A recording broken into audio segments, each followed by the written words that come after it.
Eu vou abordar agora o tema jurisdição e, como é previsto no artigo 92 da Constituição Federal, na organização do Poder Judiciário, a própria Constituição Federativa do Brasil, ela delega essa organização do seu sistema jurídico aos estados. Então, cada um dos estados eles têm seus tribunais têm os entendimentos, e temos também os tribunais superiores que vão atuar aí também nessa estrutura como prerrogativa constitucional do recurso em segunda instância, né, do duplo grau de jurisdição, os recursos e a palavra final desses tribunais. Nessa organização do Estado juiz, é justamente para dizer a qual o seu direito de fato essa jurisdição, esses tribunais, essas fontes julgadoras, ela tem amparo constitucional e prerrogativas próprias, amparadas no próprio Instituto, para que ela tenha uma força imperativa, para que seja dada a cada um a sua parte ali, e a quem for subjugado ou tiver perdido, né, a causa, ela tem esse poder de impor essa decisão a essa parte, ou qualquer uma delas.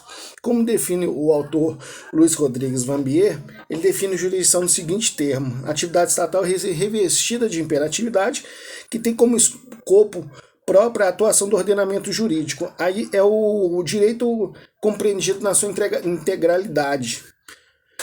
Ele tem como ser um agente imparcial, investido de garantias constitucionais, e é uma atividade impassiva de revisão dos demais funções estatais, ou seja, os demais poderes não têm a condição de reformar essas decisões do judiciário. Então ele tem essa segurança. E é comum, popularmente é normal a gente ver isso, mas tecnicamente vendo, você tem os tipos comuns, que é o civil e penal, em matérias especiais, justiça militar, que é exclusiva penal, trabalhista e eleitoral. Ela pode ser de forma contenciosa ou voluntária. Contenciosa, quando existe uma lide. Abaixo desse vídeo eu vou colocar um link que eu falei sobre multiportas, do conceito de multiporta, solução de conflitos no direito processual civil. Aí você pode ver lá as questões contenciosas e as voluntárias, ou seja, essas voluntárias elas podem ser internas ou externas, mas só para a gente entender rapidamente, o vídeo não ficar longo, ela tem a ver quando o próprio judiciário ele tem que homologar, ou ele tem que participar daquela situação e onde não há litígio. O exemplo disso é, por exemplo, um casal que não tem filhos vai fazer o divórcio, pode fazer o divórcio no cartório, por exemplo. Tem que ter essa homologação do Estado ali diante de uma autoridade competente que vai dar fé naquilo ali. E quando há envolvimento de menores, aí tem a participação do Ministério Público e também a atuação do Estado juiz aí para definir até as partes, se elas tiverem essa lide, essa discussão, que é uma pretensão resistida de outra. Eu já falei isso nesse vídeo que eu vou citar aqui abaixo no link, que eu já falei anteriormente. E ela vai ter essa solução do Estado juiz. Então, em regra, os pontos essenciais da jurisdição, essa imperatividade que ela vai impor às partes, quer concordem ou quer não concordem, ele vai ter isso. A indelegabilidade, palavra grande, né? Autorizam órgãos estatais a exercer função jurisdicional, isso que eu falei na nossa pirâmide jurisdicional, isso a gente pode falar isso. A gente tem a identificação das normas jurídicas, né? Os tribunais têm essa função de identificar a norma, o valor da norma, o que essa norma representa para a sociedade, como ela deve ser aplicada ao caso concreto. Essa função jurisdicional, ela tem amparo também no ordenamento jurídico infraconstitucional, no novo Código de Processo Civil de 2015, nos seus artigos 21 a 25, que define aí os limites da jurisdição e outras coisas. Tem um princípio da imparcialidade, ou seja, o Estado ele é Estado juiz, mas ele não pode ter partes, ele não pode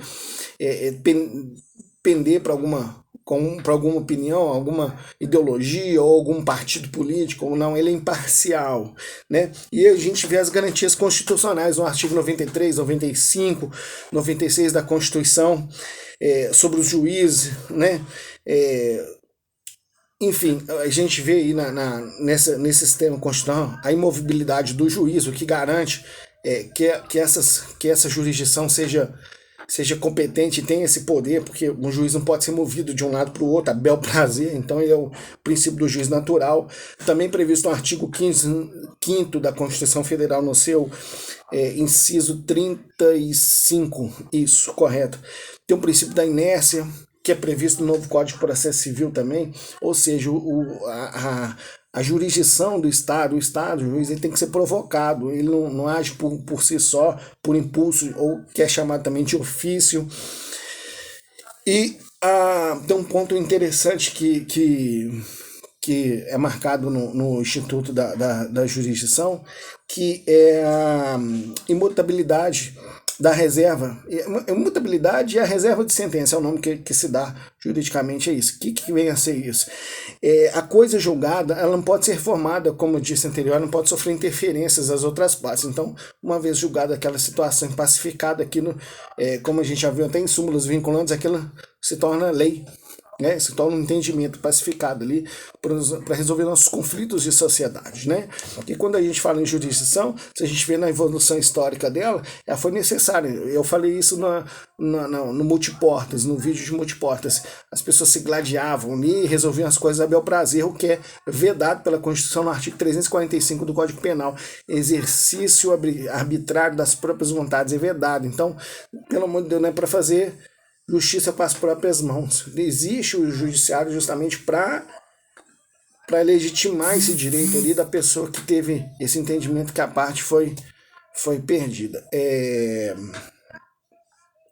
Aí eu falei da neofastabilidade, falei da substitutividade e a questão da administração pública e do judiciário. Ele recebe na Constituição também essa autoridade. Ele pode se gerir, como ele pode trazer, ele é todo baseado e ele é obrigado também a seguir a estrito as normas, ele é todo regido pelas leis, então ele praticamente não, ele caminha de acordo com a legislação, com o direito administrativo ali do que lhe permite ser a sua atuação.